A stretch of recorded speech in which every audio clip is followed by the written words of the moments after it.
So, of course, the design element is very prominent. And I do believe that even if a lot of the times, even if you do find the bugs in the implementation, those bugs that you find in the implementation side of the audit would have not existed had the design element of the audit been more rigorous and more well done.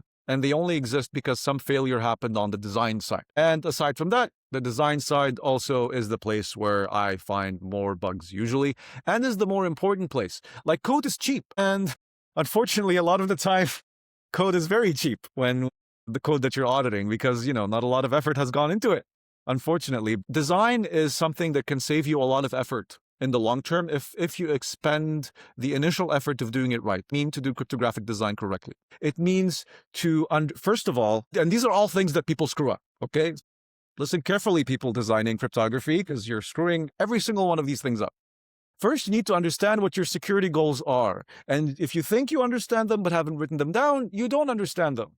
You have to understand exactly what kind of confidentiality you want to accomplish, towards whom, under what circumstances, and with what attacker model. You want to apply the same to integrity. What kind of integrity guarantees? Confidentiality and integrity are different things.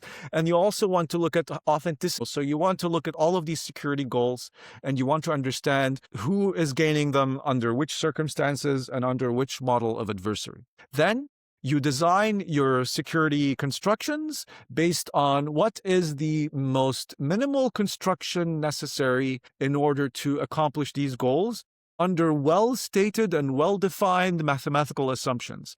Every single one of these things has to be well-stated, clearly written down, and well-defined into a spec, a cryptography spec, which is very often missing. A cryptography specification, protocol specification model, a threat model. And so all of those things, I would say, in 80% of audits don't exist, or are written down informally, or are scrambled down in the last moment, or are unmaintained and don't actually reflect the case of the code, the situation of the code.